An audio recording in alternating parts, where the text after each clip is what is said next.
गरीब कुटुंबातील तरुणी श्रुती हिचं नशिबाने ना श्रीमंत घरामध्ये लग्न झालेलं होतं. श्रीमंत घरामध्ये लग्न झाल्यानंतर एवढी मोठी श्रीमंती होती, पण तिला अशी काही दुर्बुद्धी सुचली, की त्या घरामध्ये काम करत असलेल्या नोकरासोबत हिने अनैतिक संबंध प्रस्थापित केले. तर कशामुळे हे संबंध घडले आणि याच्यापुढे काय घडलं? ज्या वेळेला हिच्या नवऱ्याला समजलं, त्यानं असं काही केलं, की त्यामुळे मोठा कांड झाला.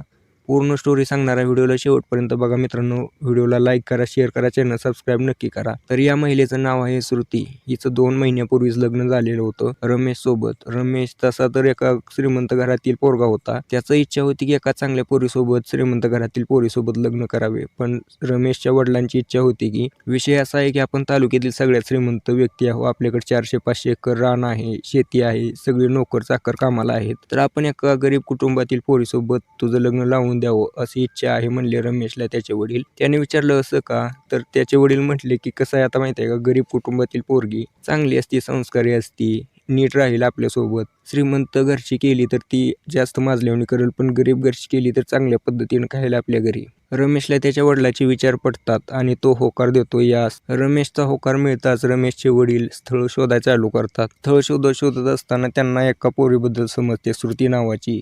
तसं तर हिच्या वडिलांकडे 5 एकर शेती होती, पण मध्यमवर्गीय म्हणण्यापेक्षा आपण गरीब कुटुंब म्हणू शकतो, कारण कर्जाचा डोंगर होता डोक्यावरती. कसं तर त्यांचा उदरनिर्वाह होत होता. त्यामुळे श्रुतीचे वडील ज्या वेळेला त्यांना समजलं की ह्या रमेशचं स्थळ आलं हिच्यासाठी, त्यावेळेला त्यांनी न काही विचार करता होकार देऊन टाकला. गरीब कुटुंबातील पोरीसाठी एवढ्या मोठ्या घरून स्थळ आले म्हटल्यावर तेही बावचळून गेले आणि लग्न लावून दिले. लग्न झालं. रमेश आणि श्रुती दोघेही 2-3 महिने तर चांगल्या पद्धतीने राहिले. 2-3 महिन्यानंतर थोडे खटके उडायला लागले. रमेशला अगोदरच पासून गरीब कुटुंबातील पोरगी नको होती आणि त्याचंही म्हणणं बरोबरच आहे. आता विषय असा असतो की गरीब कुटुंबातील पोरगी एका पद्धतीने तिचं नियोजन झालेलं असतं, जे काय आहे ते मोजकंच. पण या रमेशला होती सवय चांगले ब्रँडेड कपडे घालणे, चांगल्या माणसात फिरणे, चांगलं वागणे. पण ती जी श्रुती होती तिला हे जमत नव्हतं. शिकायचा प्रयत्न करीत होती पण कसंच जमत नव्हतं, कारण अचानक एवढ्या मोठ्या ठिकाणी आल्यामुळं तिला काही समजेना झालतं. रमेश श्रुतीला दररोज ताणे द्यायचा. गरीब कुटुंबातून आली, तू कधी हे बघितलं होतं का? तू ते बघितलं होतं का? एवढे पैसे बघितले होते का? कधी असले महागडे कपडे बघितले होते का? आता या रोजच्या ताण्याला कंटाळून गेली होती श्रुती. श्रुतीने विचार केला होता की आता बस झालं, मी आता ह्याला सोडून जाणारच आहे. काही होऊ दे, मी गरीब असले म्हणून काय झालं, मला ही इज्जत आहे. पण ती कधी वडिलांचा विचार करायची. वडिलांनी मला एवढ्या चांगल्या आशेने इथं घरात दिलेलं आहे, मी जर सोडून गेले तर वडिलांचं काय होईल? वडील तर जिवंतपणे मरून गेल्याने होईल, असा विचार करून श्रुती कसा तर दम काढत होती. आता 4-5 महिने झाले होते या पूर्ण गोष्टीला. या दोघांमध्ये खटके तर उडत होते, पण दोघांमध्ये जे नवरा नवरीमध्ये जे संबंध बनायला पाहिजे होते ते पण हळूहळू कधी बनायचे, जास्त पण नव्हते. रेग्युलर संबंध बनत नसल्यामुळे दोघांमध्ये श्रुती अजूनपर्यंत प्रेग्नेंट नव्हती. श्रुतीचे सासरे सासू तिला फोर्स करायची की तू अजूनपर्यंत कशी काय प्रेग्नेंट नाही, आम्हाला एक आमच्या वंशाला दिवा पाहिजेला आहे, तर काय विषय आहे चटकन बघ, असं म्हणून श्रुतीला लक्ष देत होतं की हे रेग्युलर केल्याशिवाय तर काय आपल्याला मूल होणार नाही. आता हा तर जो रमेश आहे हिच्यापासून दोरी बनवायचा, बाहेर पोरी शोधायचा, श्रीमंत घरातल्या पोरींसोबत शरीर संबंध बनवायचा, सगळं लक्षात येत होतं, पण बोलायसाठी कोण नव्हतं. तर असाच एक विषय झाला. यांच्या घरी एक नवीन नोकर जॉईन झालेला होता. 25-26 वर्षाचा तरुण मुलगा होता. अजूनपर्यंत लग्न वगैरे काही झालेलं नव्हतं.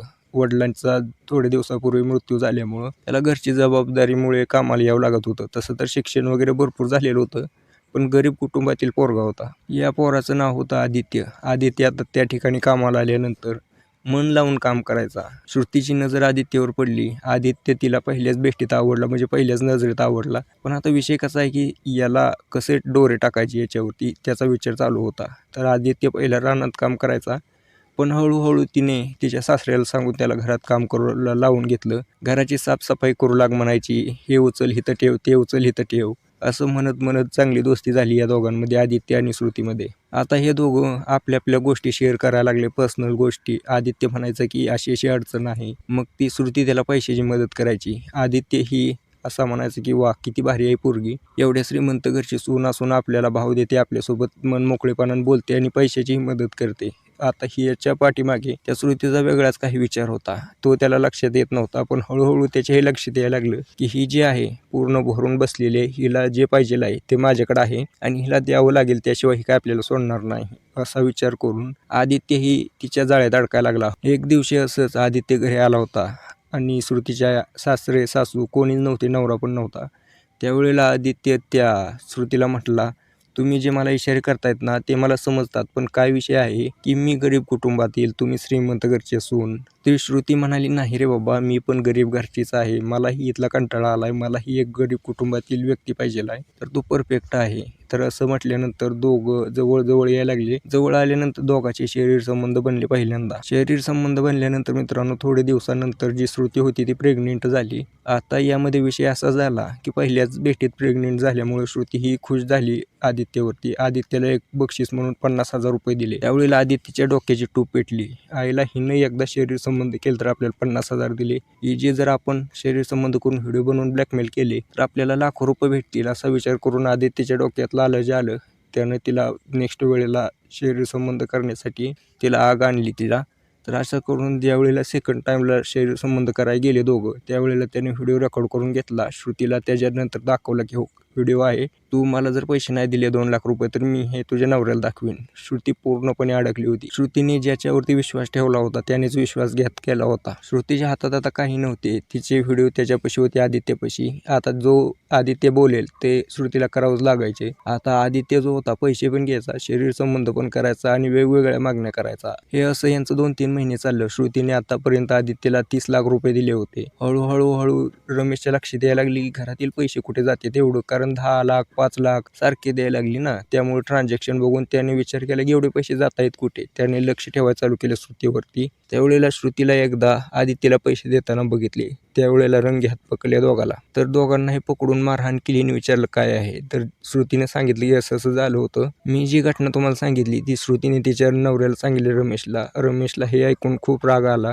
रमेशने सुरुवातीला तर आदित्यची खूप पिटाई केली. आता याला तर मारला, पण श्रुतीचं करायचं काय. शेवटी श्रुती याची पत्नी होती कायदेशीरपणे. तर आता श्रुतीला त्याने डिवोर्स द्यायला एक नोटीस पाठवली, पण श्रुती काय डिवोर्स देईना. डिवोर्स द्यायच्या टायमाला ती मागायली 50% प्रॉपर्टी. आता रमेशवरती डाव उलटा पडला होता. रमेशने एक दिवशी काय केले की श्रुतीला बोलवलं घरी बोलवल्यानंतर त्याच्या मित्रांसोबत मिळून श्रुतीचा दोघांनी गळा आवळून खून करून टाकला.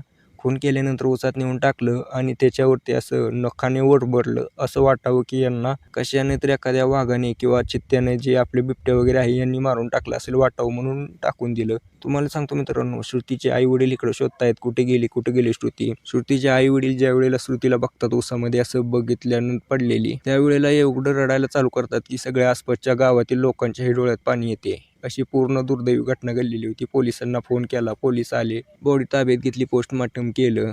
तर यांना बेदम मारहाण करून गळा आवळले असं समजलं. डायरेक्ट संशय गेला मित्रांनो रमेशवरती. रमेशला पोलिसांनी ताब्यात घेतलं. रमेशला ताब्यात घेतल्यानंतर आता त्याच्यावरती तर केस चालू आहे. पण या सगळ्या गोष्टीतून आपल्याला काय समजते, जे आपल्याला मिळतंय नशिबाने त्याच्यावरती समाधान मानावे आणि जे घडतंय ते गपचूपपणे सहन करत राहणे, याच्यावरती काय पर्याय नसतो. जे नशिबात आहे ते घडतच असतं. तर मित्रांनो, कसा वाटला व्हिडिओ मला कमेंट करून नक्की सांगा.